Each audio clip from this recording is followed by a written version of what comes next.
Kalimantan Barat dengan topografi dan demografi laut, pulau, dan sungai, dengan ibu kota Pontianak yang berada di pesisir barat dari Pulau Kalimantan, tidak hanya dikenal sebagai kota pelabuhan dan 1000 sungai.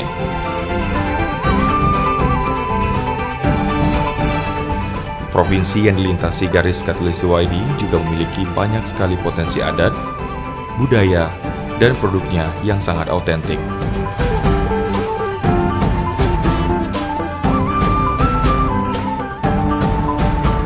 Keunikan lainnya, provinsi yang dihuni 3 suku terbesar ini akrab disebut dengan tradisi budaya Tidayu, yakni Tionghoa, Dayak, dan Melayu.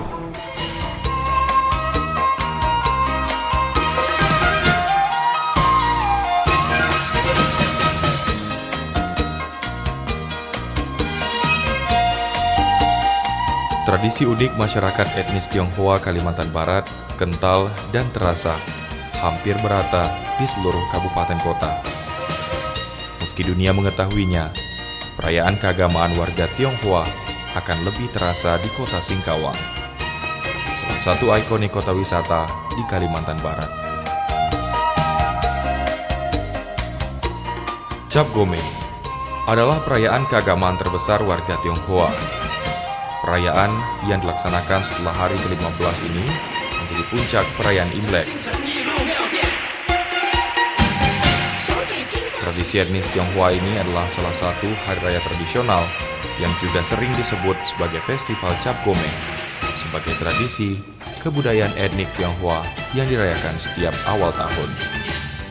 Pada saat perayaan Cap Gome, orang-orang kaya zaman dahulu menyediakan berbagai pertunjukan, seperti wayang klitik, sandiwara, dan sebagainya untuk menghibur masyarakat.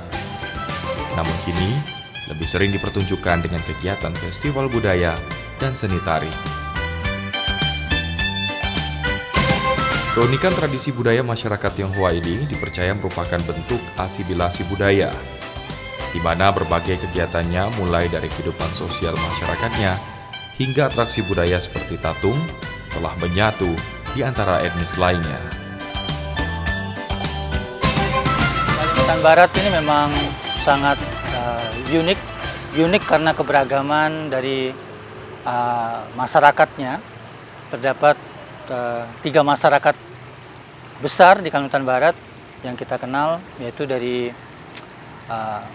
suku Dayak, Melayu, dan Tionghoa. Nah, masing-masing masyarakat ini memberikan kontribusi dan menjadi acuan pada masyarakatnya, pendukung masyarakatnya dalam berbagai aktivitas kegiatan ketika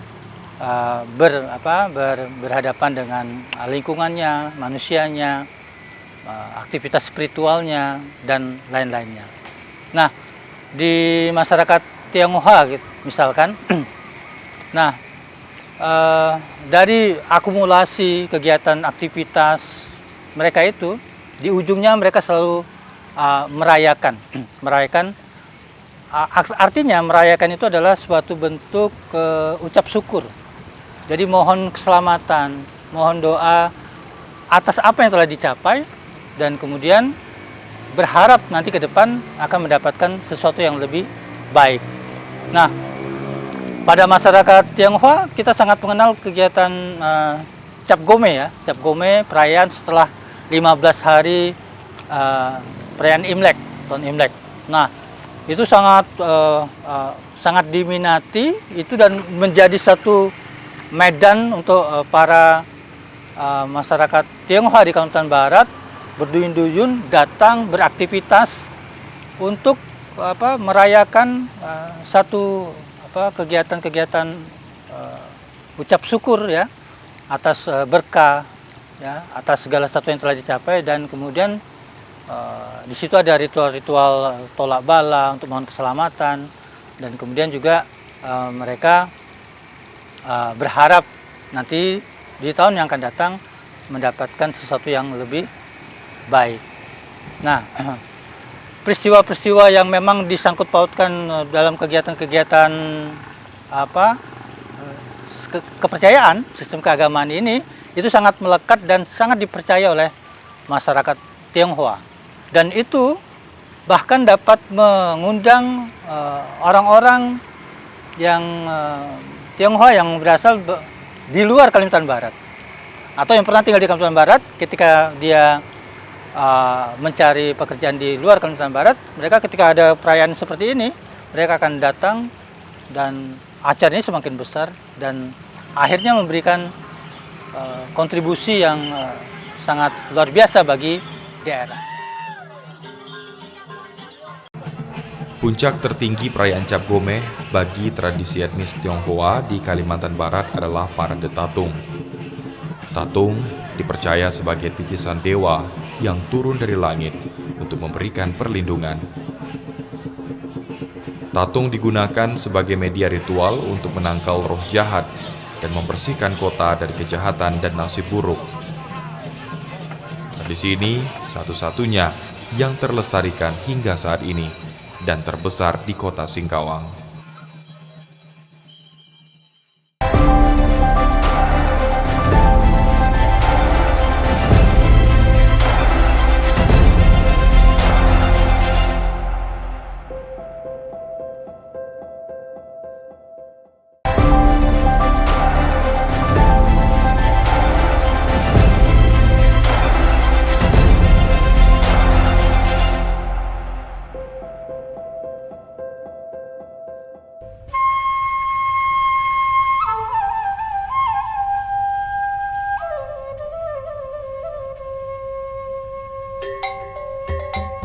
Tradisi budaya yang unik dan khas lainnya yang ada di masyarakat Kalimantan Barat adalah gawai.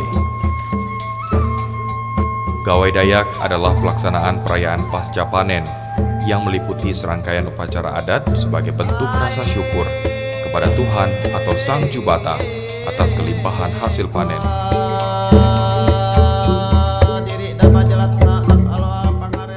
Sebelum melaksanakan perayaan gawai, terlebih dahulu diadakan upacara adat ngampar bide atau menggelar tikar. Upacara ini khusus digelar menjelang pelaksanaan perayaan gawai Dayak yang biasanya berlangsung di rumah Betang Panjang. Tujuannya adalah memohon kelancaran dan kemudahan selama pelaksanaan perayaan gawai Dayak dan dilimpahkan rezeki panen di tahun berikutnya.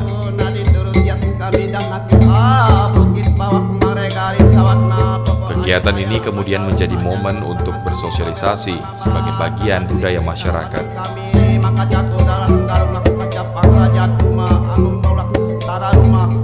Lewat gawai Dayak, masyarakat dari luar suku Dayak dapat mengetahui tentang kebudayaan suku Dayak dalam hubungannya dengan pola hidup, sikap terhadap sesama, pandangan mengenai alam, dan pandangan mereka mengenai hidup.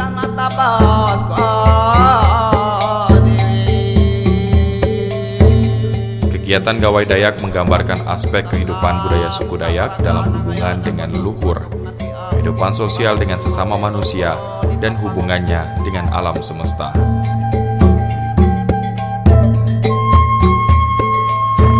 Oke, bagi masyarakat Dayak kita mengenal adanya gawai Dayak. Jadi ini juga masuk dalam ritus panen sebenarnya. Jadi kegiatan ucap syukur ketika hasil panen, hasil panen. Nah, karena hasil panen yang berlimpah, jadi dia adalah kegiatan ritual untuk mengucap syukur dengan memanjatkan doa. Nah, ini gawai ini ada satu hubungan sebenarnya, jadi ada satu hubungan antara manusia dan mereka yang mendiami di alam di luar manusia yang selalu berkaitan. Ada yang maha tinggi, yang maha tara, Jubata yang memberikan keselamatan, yang memberikan keberkahan. Nah, itu ada satu simpul bagaimana interaksi di antara manusia dan penciptanya itu menjadi satu kesatuan. Nah, itu sangat dipercaya dan akhirnya mereka terus menjalankan ritual gawai Dayak ini.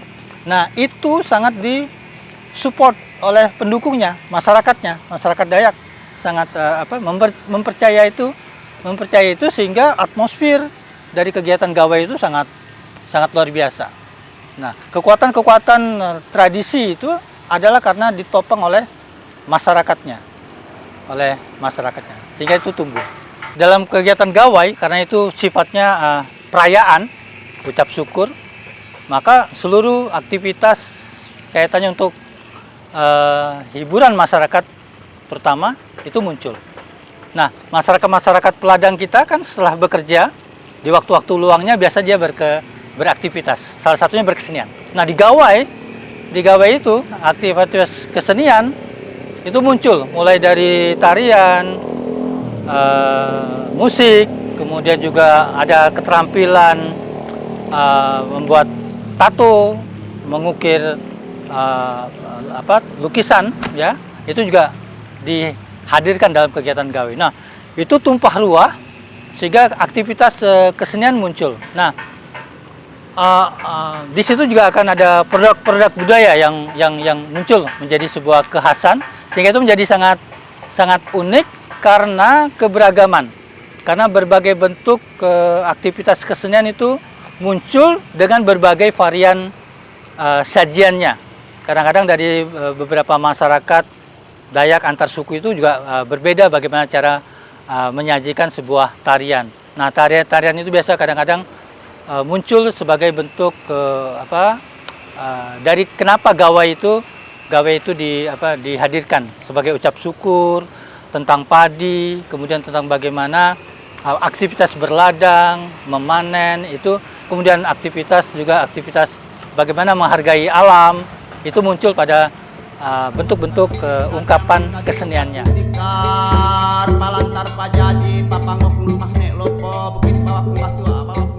Banyak mitos yang melatar belakangi munculnya kegiatan gawai Dayak yang menjadi media wujud syukur kepada Sang Jubata. Gawai juga menjadi wadah bersatunya seluruh suku Dayak secara harfiah, meski setiap suku memiliki ciri tersendiri dalam pelaksanaan gawai ini.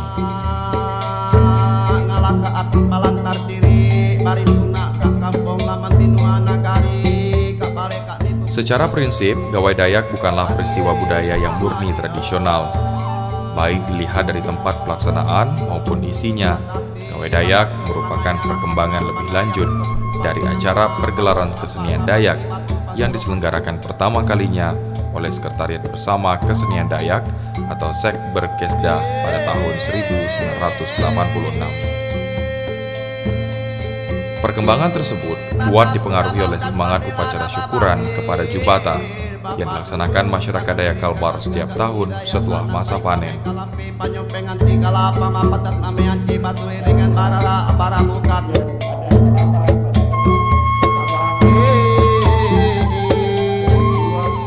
Upacara adat syukuran sehabis panen ini dilaksanakan oleh masyarakat Dayak dengan nama yang berbeda-beda. Orang Dayak Hulu menyebutnya dengan gawai. Di Kabupaten Sambas dan Bengkayang disebut Makak Rio. Sedangkan orang Dayak Kayan di Kampung Mendalam, Kabupaten Kapuas Hulu menyebutnya dengan Dangi. Namun, apapun sebutannya, gawai Dayak telah menjadi aset budaya yang patut dilestarikan sebagai wujud menjaga tradisi kearifan lokal masyarakat yang mendiami Kalimantan Barat.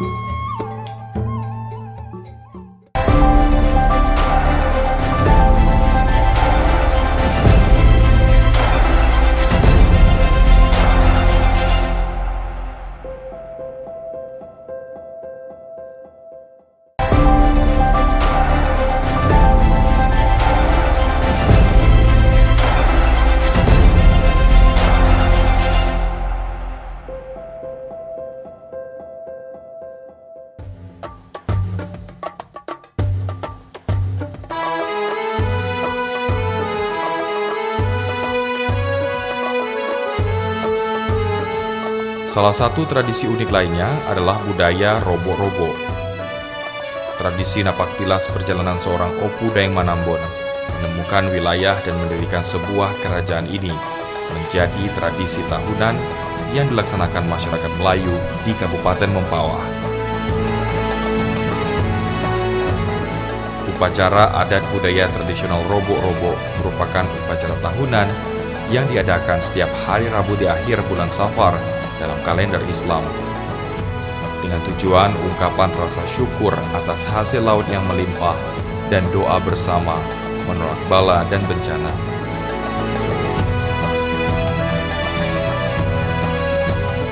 Acara diisi dengan ritual adat tepung tawar, makan saprahan di atas kapal nelayan, pasar tahunan, permainan tradisional seperti lomba dayung sampan, festival hadrah, pertunjukan seni tari, dan panggung hiburan rakyat. Tradisi ini dilakukan di bawah naungan Keraton Amantubilah Mempawah, di mana ritualisasi perayaan Robo-Robo ini langsung dipimpin Sang Raja. Apalagi bulan Safar bagi masyarakat Melayu diyakini sebagai waktu penuh keberkahan. Saat ada anggapan lain bahwa juga katanya biasanya membawa musibah, sehingga kedua anggapan tersebut amat tepat dirasakan untuk memohon kepada Maha Kuasa supaya dijaga dari musibah dan diganti keselamatan. Kita juga mengenal Robo-Robo di Kabupaten Mempawah. Nah, ini juga sebenarnya juga ritual tolak bala, memohon keselamatan yang mempunyai latar belakang tentang Robo-Robo. Ini kan ada peristiwa hari Rabu di akhir bulan Safar, itu ada kegiatan tentang keselamatan ya. Jadi bermuncul dari situ. Awalnya memang ini ketika menyambut Dayang Manambon ya di Mempawah. Nah, karena sifatnya adalah untuk keberkahan, keselamatan, doa, dan akhirnya itu juga dirayakan. Nah, perayaan ini menjadi sangat menarik ketika semua masyarakat juga hadir untuk memberikan kontribusi dalam kegiatan tersebut.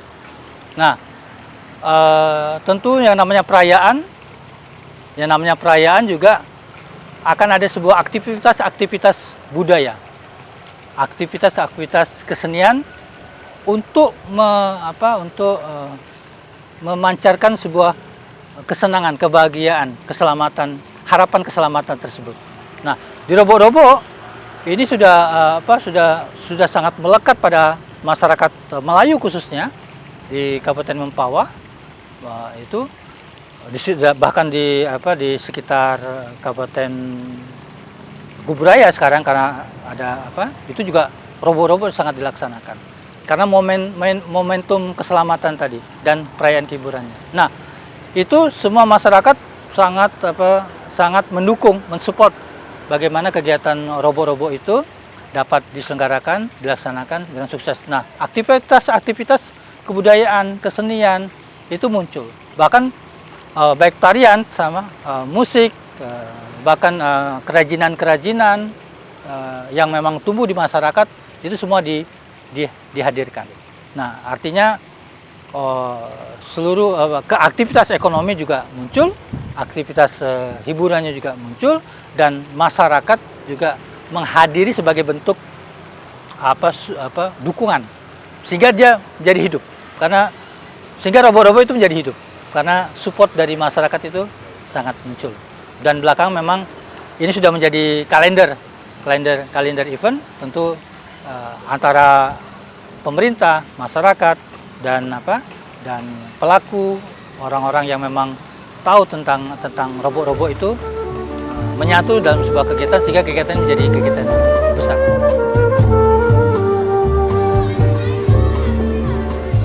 Tradisi Robo-Robo ini dilengkapi dengan berbagai makanan tradisional masyarakat Melayu. Karenanya, kegiatan Robo-Robo identik dengan istilah berkumpul untuk makan bersama di luar rumah.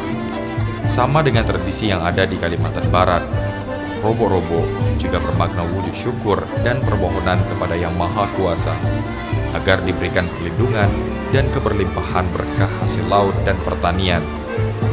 Tradisi ini menjadi unik dan menjadi salah satu event budaya tahunan yang menghiasi kalender wisata di Kalimantan Barat.